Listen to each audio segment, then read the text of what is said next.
Bulletin के पेश करता है काकाजी वेडिंग मॉल वुमेन्स एक्सक्लूसिव, मोती गली, चौमोहल्ला पैलेस रोड, हैदराबाद। अस्सलाम वालेकुम, आदाब। मैं हूं मोहसिन और आप देख रहे हैं BBN न्यूज़। आइए शुरुआत करते हैं आज के खबरनामे की और नजर डालते हैं हेडलाइंस पर। बीजेपी को मौका मिले तो हैदराबाद ही फरोख्त कर देगी। TRS वर्किंग प्रेसिडेंट KTR की तेलंगाना भवन में प्रेस कॉन्फ्रेंस।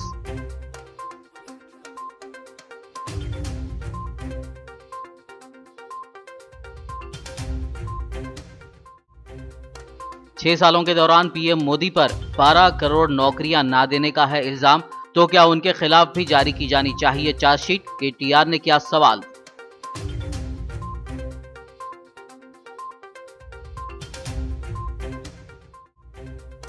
उस्मानिया यूनिवर्सिटी में दाखिल होने से रोकने बीजेपी रुकने पार्लियामेंट तेजस्वी सूर्या का इल्जाम, पुलिस ने ऐसी किसी कार्रवाई की तरदीद।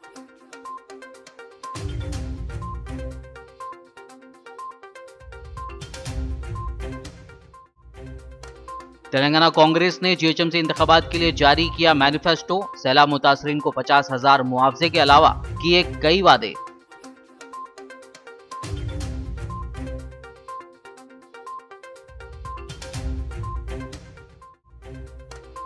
GHMC इंतखाबात के लिए मजलिस की तशहीरी मुहिम तेजी के साथ जारी। असदुद्दीन ओवैसी ने घांसी बाजार, अकबरुद्दीन ओवैसी ने बंडला गुड़ा का किया पैदल दौरा। मजलिसी उम्मीदवारों के हक में वोट देने की आवाम से की अपील।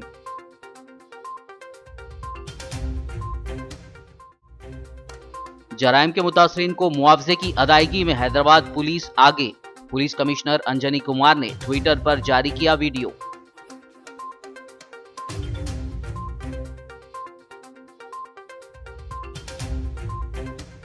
और अब खबरों की तफसील। GHMC इंतखाबात की इंतखाबी मुहिम के दौरान सियासी जमातों के दरमियान लफ्जी जंग का दौर जारी है।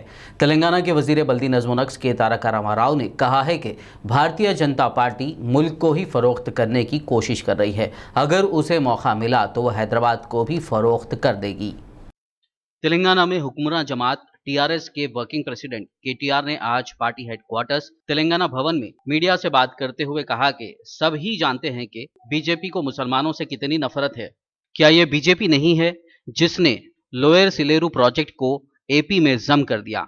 KTR ने कहा कि मईशत उस वक्त तरक्की कर सकती है जब जिंदगी पुरअमन हो।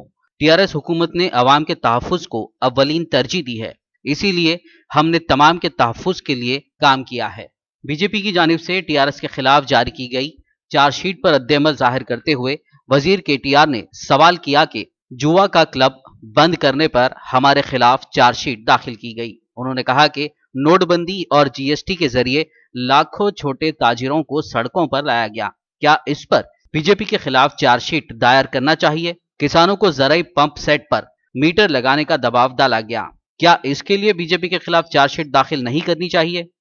ఈ 6 ఏళ్ల స్వల్ప సమయంలోనే అసాధారణమైన ప్రగతిని సాధించినందుకు మా మీద ఛార్జ్ షీటు, కాళేశ్వరం నీళ్లతో కరువు భూములను తడిపినందుకు ఛార్జ్ షీటు, 1.5 ఎకరాలకు తెలంగాణని 1.5 ఎకరాల మాగాణం చేసినందుకు మా మీద ఛార్జ్ షీటు, తాగునీటి కష్టాలను మిషన్ భగీరథతో తీర్చినందుకు మా మీద ఛార్జ్ షీటు, 98.31% ఇంటింటికి నీళ్లు ఇస్తున్నది తెలంగాణ అని ఒకవైపు మీ కేంద్ర ప్రభుత్వ మంత్రిత్వ శాఖనే చెప్తుంటే సిగ్గు లేకుండా కేంద్ర మంత్రి ఏం ముఖం పెట్టుకొని ఈరోజు ఛార్జ్ షీట్ ఇస్తున్నావు? నేను అడుగుతా ఉన్నా. దేశంలో నెంబర్ 1 అని నీ కేంద్ర మంత్రి, నీ సహచర మంత్రి షెకావత్ చెప్తాడు, నువ్వేమో ఇక్కడికి వచ్చి ఛార్జ్ షీట్ ఇస్తావు? సిగ్గుందా అని అడుగుతున్నా. तेलंगाना के वजीर बल्दी नज़्म नक्श के तारक रामाराव ने बीजेपी से सवाल करते हुए कहा कि क्या आप बता सकते हैं कि 6 सालों में बीजेपी ने हैदराबाद के साथ क्या किया? నేను ఇంకొక మాట కూడా చెప్తున్నా మిత్రులందరికీ, ఇక్కడ హైదరాబాద్ లో ఉన్న చూస్తున్న మిత్రులందరూ కూడా చెప్తున్నా, వీళ్ళ పాలసీ డిజిన్వెస్ట్మెంట్. వీళ్ళ పాలసీయే అన్నిటిని నమ్మేయాలి, ప్రైవేట్ పరం చేయాలనేది వీళ్ళ పాలసీ. అందుకే చెప్తా ఉన్నా, తస్మాత్ జాగ్రత్త మిత్రులారా. వీళ్ళకి అవకాశం ఇస్తే చార్మినార్ను డిజిన్వెస్ట్ చేస్తారు, గోల్కొండను డిజిన్వెస్ట్ చేస్తారు, GHMCని కూడా ప్రైవేట్ పరం చేసి ఆయన అమ్మేస్తారు. డిజిన్వెస్ట్మెంట్ పేరు మీద హైదరాబాద్ ప్రజల కోసం అని చెప్పి మననే నమ్మించి అమ్మేస్తారు. జాగ్రత్తగా ఉండని చెప్తా ఉన్నా. तेलंगाना के वजीर बल्दी नज़्म नक्श के तारक रामाराव ने बीजेपी से सवाल करते हुए कहा कि क्या आप पब्लिक सेक्टर की कंपनियों को खानगी अफराद के हवाले नहीं कर रहे हैं? क्या आप इंडियन रेलवे, जो दुनिया का चौथा सबसे बड़ा रेलवे नेटवर्क है, को प्राइवेटाइज नहीं कर रहे हैं? क्या आप दुनिया की सबसे बड़ी इंश्योरेंस कंपनी LIC, जिसके 40 करोड़ पॉलिसी होल्डर्स हैं, उसको प्राइवेटाइज करने की कोशिश नहीं कर रहे हैं? उन्होंने कहा कि मोदी के खिलाफ चार्जशीट दाखिल की जानी जरूरी है, क्योंकि उन पर 6 सालों में 12 करोड़ नौकरियां ना देने का इल्जाम है। केटीआर ने मजीद कहा कि उन्हें नहीं लगता कि बीजेपी इन तमाम पर वजाहत पेश करेगी। మీ పాలన ఎట్లుందో సూటిగా కొన్ని ప్రశ్నలు కూడా నేను అడగదలుచుకున్నా. వేల కోట్ల ఆదాయాన్ని సమకూర్చే ప్రభుత్వ రంగ సంస్థల్ని అడ్డికి పావుసేరు అమ్ముతున్నది మీరు కాదా? బీపీసీఎల్ ఎందుకు అమ్ముతున్నారు? రైల్వేస్ ఎందుకు ప్రైవేటీకరిస్తున్నారు? ఎందుకు వాళ్ళ పొట్ట కొడుతున్నారు? రైల్వే ఉద్యోగుల పొట్ట చెప్పండి. 40 కోట్ల పాలసీదారులు కలిగిన life insurance corporation of India ఈ దేశంలోనే ఇన్సూరెన్స్ వ్యవస్థకే పెద్ద దిక్కుగా ఉన్న కంపెనీ, లాభాల్లో ఉన్న కంపెనీ, దాన్ని ఎందుకు డిజిన్వెస్ట్ చేస్తున్నారు? దాన్ని ఎందుకు అమ్ముతున్నారు అని అడుగుతున్నాను నేను. बेंगलुरु से इंतखाबी तशहीरी मुहिम में हिस्सा लेने पहुंचे बीजेपी रुकन पार्लियामेंट तेजस्वी सूर्या ने आज युवा मोर्चा के अरकान के हमरा उस्मानिया यूनिवर्सिटी में शोधाए तेलंगाना को खिराज पेश करने के मकसद से एक प्रोग्राम के तहत वहां का दौरा किया। इस दौरान कशीदगी देखी गई। ताहम शहर हैदराबाद की उस्मानिया यूनिवर्सिटी में दाखिला होने से रोकने का बीजेपी रुकन पार्लियामेंट तेजस्वी सूर्या ने इल्ज़ाम लगाया। दूसरी जानिब पुलिस ने ऐसे किसी भी वाक़ये की तरदीद की। ओयू कैंपस में मार्च की बीजेपी ने ख्वाहिश की थी। पुलिस ने कहा कि कैंपस के करीब इजाफी फोर्सेस को तैनात किया गया था। शहीद हुए थे, उन सब लोगों को नमन करने का, उन सब लोगों का शहादत को स्मरण और नमन करने का, प्रणाम करने का मौका आज मुझे मिला है। ये मेरा सौभाग्य है। इसलिए हम उस्मानिया यूनिवर्सिटी को आने के लिए हम प्रयास किए थे, मगर केसीआर जी ने उनसे पुलिस अधिकारियों के मदद से हमारे सब युवा मोर्चा कार्यकर्ताओं को रोकने का प्रयास किया, पर हम सब उस्मानिया यूनिवर्सिटी को हम अंदर आकर हमारा नमन हम अर्पण किया है। Osmania university Telangana and Hyderabad is not private जागीर of KTR KCR, it belongs to common youth of Telangana. Telangana Congress ने जीएचएमसी इंतखाबात के सिलसिले में अपना मंशूर जारी कर दिया। हैदराबाद में पार्टी के हेडक्वार्टर्स गांधी भवन में मुनक्किदा इस तकरीब में तेलंगाना कांग्रेस सदर उत्तम कुमार रेड्डी, साबिक वजीर मोहम्मद अली शब्बीर, रेवंत रेड्डी के अलावा दीगर कायदीन और कारकुनान मौजूद थे। इस मैनिफेस्टो में वादा किया गया कि सैलाब मुतासरीन को 50,000 रुपये दिए जाएंगे। इसके अलावा सैलाब से मकानात को पहुँचे नुकसानात की पापजाई के लिए 2.5 से 5 लाख रुपए की इमदाद दी जाएगी। वहीं सैलाब में मरने वाले अफराद ख़ानदान को फ़ीकस 25 लाख रुपए माली मदद, जबकि प्राइवेट तालीमी इदारों में फ़ीस पर कंट्रोल करने के इक़दाम, सरकारी स्कूलों में बुनियादी सहूलियात की फरहमी, तलबा, ख़वातीन और माजूरीन को MMTS ट्रेनों में मुफ्त सफ़र की सहूलत करने का वादा किया गया है। जो वाइट कार्ड होल्डर्स हैं उन सबको फ्री देंगे। उसके साथ साथ जो ज़ईफ़ लोग हैं और माजूर लोग हैं उनको ट्रेन में, RTC बस में और मेट्रो रेल में उनका जो पास होगा उसके पैसे भी GHM से देंगे, उनके जेब से नहीं, वो भी फ्री ट्रैवल कर सकेंगे। उसके साथ साथ मेट्रो जो रुका हुआ था पुराने शहर में लाने के लिए GMC अपना जो कंट्रीब्यूशन अमाउंट देकर सेंट्रल गवर्नमेंट के फंड से उसको हम फिर दोबारा जो इमली-1 से लेकर फलकनुमा से एयरपोर्ट को फिर से दोबारा वो लाइन चालू करने के लिए ये हमारा वादा है। मैनिफेस्टो रिलीज किया है। मेनली हम जो पब्लिक ट्रांसपोर्टेशन है डिफ़िकल्ट इश्यू हो गया है, उसको हम सॉल्व करने के लिए पब्लिक ट्रांसपोर्टेशन सिस्टम को और एक्सटेंड करेंगे और RTC में, LNT मेट्रो रेल में और तीसरी चीज़ क्या है MMTS में हम पूरी ट्रैवल फ्री कर देंगे। कुछ वो हम सदर मजलिस इत्तेहादुल मुस्लिमीन व रुकन पार्लियामेंट हैदराबाद बैरिस्टर असदुद्दीन ओवैसी ने आज बल्दी डिवीज़न घांसी बाजार की उम्मीदवार परवीन सुल्ताना ज़ौजा मोहम्मद गौस के हक़ में इंतखाबी मुहिम के तहत पैदल दौरा करते हुए घर घर जाकर आवाम से मुलाकात की और पतंग के निशान को वोट देकर मजलिसी उम्मीदवार को कामयाब बनाने की अपील की। इस मौके पर चारमीनार रुकन असम्बली मुमताज़ अहमद खान के अलावा दीगर मौजूद थे। इस दौरान अवाम ने जगह जगह सदर मजलिस और रुकन असम्बली की गुलपोशी और शालपोशी भी की। इस दौरान असदुद्दीन ओवैसी ने मुकामी अवाम से बातचीत की और इस डिवीज़न में मुख्तलिफ तरक्याती कामों को करने की यकीन दहानी कराई। आप तमाम से गुजारिश है भाई पहले जैसा फर्ज मंजिल छोड़ दीजिए, पता संविधान का निशान है। मैं खास तौर से हमारी सरदार माँ और बहनों से अपील कर रहा हूँ कि मजलिस कोर्ट की 1 दिसंबर का इलेक्शन है। खास गुजारिश है हमारी माँ और बहनों से, बुजुर्गों से, नौजवानों से कि वोट डालिए। 1 दिसंबर के दिन अपना एक वोट का इस्तेमाल करिए। घांसी बाजार बल्दी डिवीजन से बीजेपी की उम्मीदवार रेणु सोनी को इलेक्शन में मुकाबला करने की हाई कोर्ट ने इजाज़त दे दी, जिसके बाद उन्होंने अपना पर्चा नामजदगी दाखिल किया। Returning officer Gandhi Bazaar BJP candidate nomination reject చేయబడుతుంది.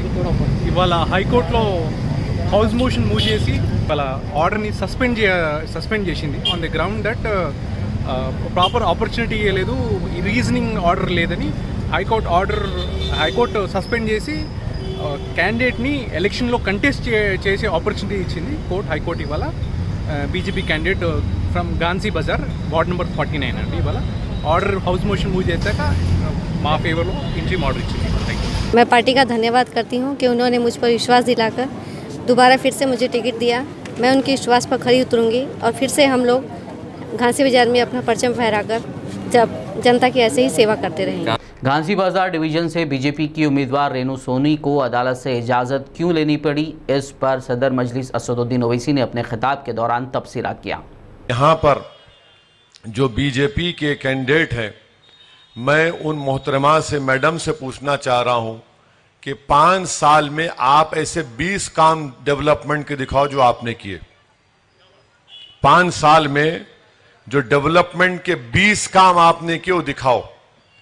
आप वो भी नहीं दिखा सकते।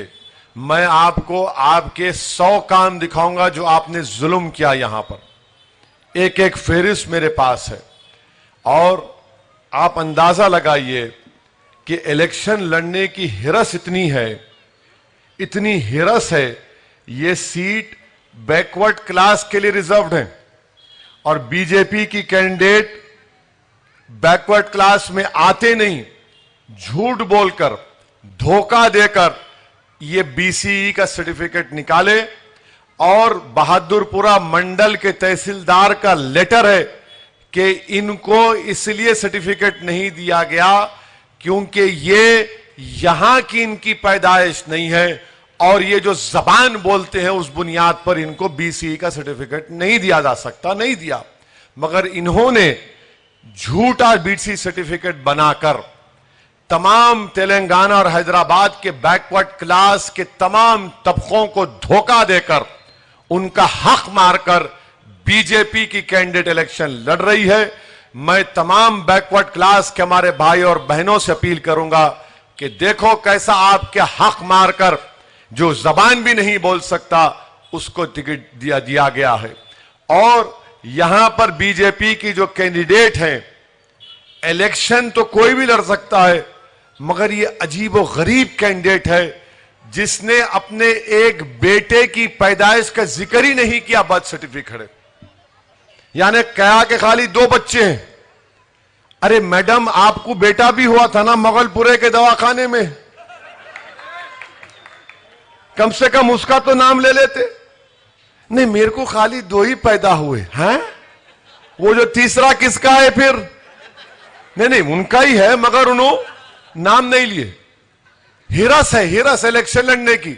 अब यहां की घांसी बाजार की जनता को तय करना है कि जो झूठ बोलकर धोखे की बुनियाद पर सर्टिफिकेट बनाते हैं, ऐसे लोगों को मौका नहीं मिलना चाहिए। रियासती वजीर तलसानी श्रीनिवास यादव ने अमीरपेट बल्दी डिवीजन बापू नगर में टीआरएस कॉरपोरेटर उम्मीदवार श्री एन शेषु कुमारी के हक में इंतखाबी मुहिम चलाई। इस दौरान उन्होंने घर घर जाकर आवाम से मुलाकात की और मज़कूरा उम्मीदवार को वोट देकर कामयाब बनाने की अपील की।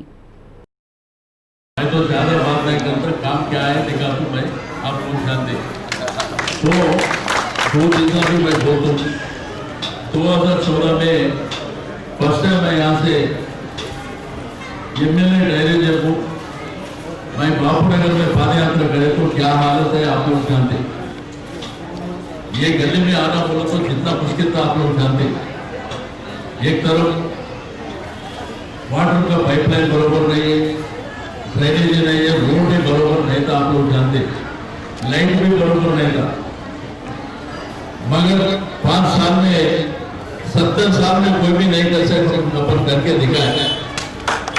ये तो आप लोग जानते अपने घरों में, अपने घर के बस्तियों में, छोटे छोटे गलियों में क्या डेवलपमेंट हुआ।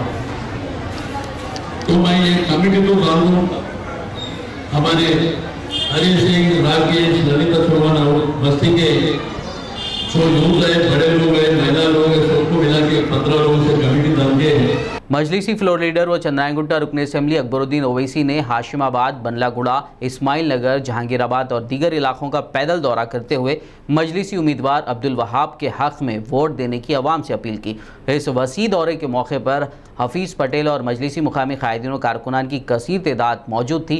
इस दौरान अवाम ने जगह जगह अकबरुद्दीन ओवैसी का वालहाना इस्तकबाल किया और उनकी गुलपोशी की। अकबरुद्दीन ओवैसी ने अवाम से बात करते हुए मसाइल की यकसुई का तयख्खुन दिया। उन्होंने GHMC इंतखाबात में मजलिस के उम्मीदवारों को वोट देकर कामयाब बनाने की अपील की।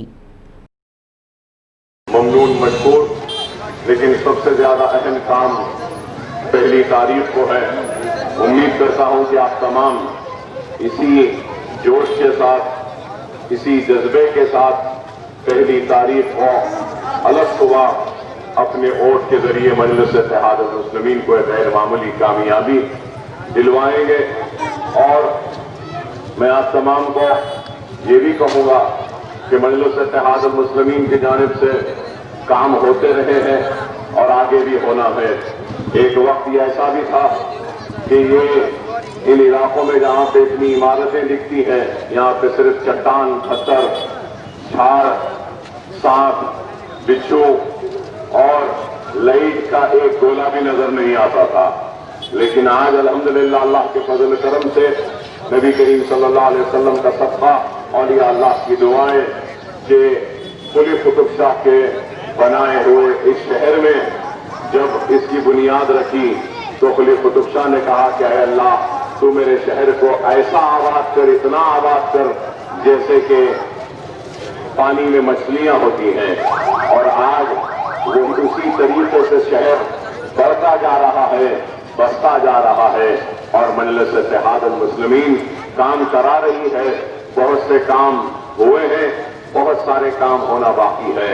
इंशाअल्लाह हम जरूर काम करवाएंगे, लेकिन उसके साथ साथ ये भी कहूंगा कि मसाइल तो आते जाते रहेंगे, हमको अपनी जमात को मजबूत करना है। खबरनामे में फिलहाल लेंगे एक ब्रेक, मुलाकात होगी इस छोटे से ब्रेक के बाद।